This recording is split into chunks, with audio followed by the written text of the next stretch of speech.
The Celtics didn't do much at the trade deadline, but they didn't really need to. B-. The Nets brought in D'Angelo Russell, some other players, and some second-round picks for Dorian Finney-Smith and Dennis Schroeder, mainly. They should have moved Cam Johnson and Nick Claxton too, though. B. The Knicks just swapped DeLon Wright for Jericho Sims. B-. The 76ers brought in Quentin Grimes and some second-round picks for Caleb and KJ Martin. It was a disappointing season in Philly for Caleb Martin, but Grimes might help a little bit. C+.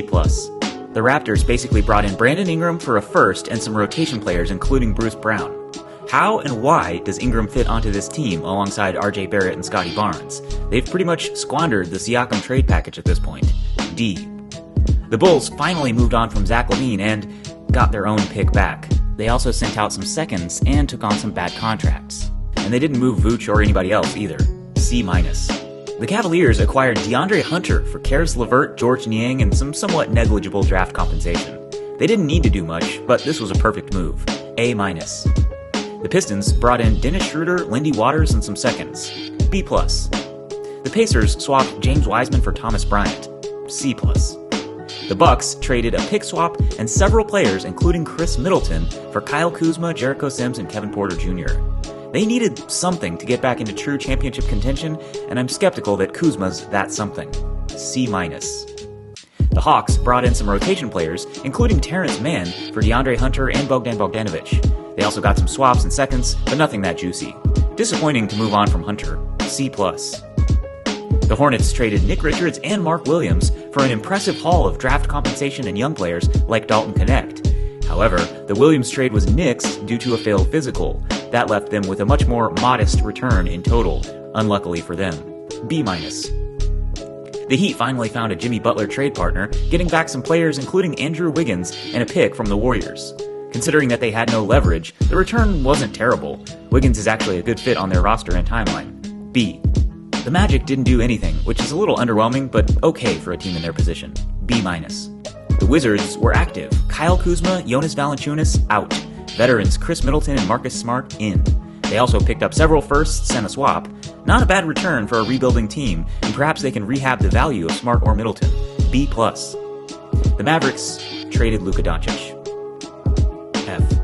The Rockets didn't do anything significant, but like the Magic, that's okay for a team in their position. B-. The Grizzlies were poised to make a win-now move. Instead, they got worse by trading away Jake LaRavia and dumping Marcus Smart at the cost of a first-round pick, presumably to make room for Jaren Jackson's incoming contract. Disappointing regardless. C. The Pelicans finally found a taker for Brandon Ingram, bringing back Bruce Brown, Kelly Olynyk, and a first-round pick. That's a much better return than I would have expected them to be able to get. A-. The Spurs acquired De'Aaron Fox from the Kings, which was a no-brainer after he requested a trade. They didn't have to include any of their young core or any of their most valuable trade assets, the Atlanta picks. A-. The Nuggets did nothing, which is a little underwhelming, but not a huge deal. B-. Similarly, the Timberwolves did nothing, although perhaps they needed to move a little more than Denver. C+. The Thunder did nothing consequential. For the number one team in the league, that's fine. B. The Trailblazers also did nothing, and this one's a little more perplexing. Were there no takers for Robert Williams? Are they rebuilding or not? They might be playing themselves out of the Cooper Flag sweepstakes. C. The Jazz just turned 3 bad picks into 1 good pick and acquired some second-rounders as well. B. The Warriors acquired Jimmy Butler from the Heat in exchange for numerous players, including Andrew Wiggins. They also sent a first and some seconds. So trading for and extending Jimmy is a gamble, but they needed to do something. It definitely raises their ceiling, but is it enough?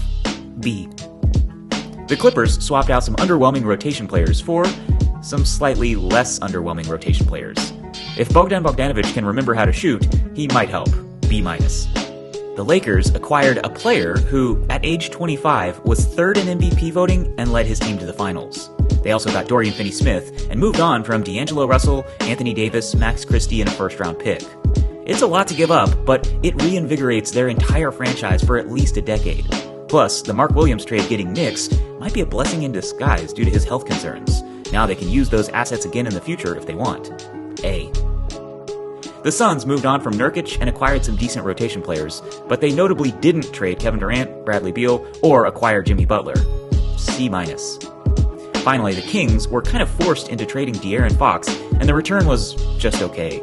They got back Zach LaVine and some picks, but one of them won't actually convey, and the other two might not be that good. Additionally, they brought in Jonas Valanciunas and Jake LaRavia. C+.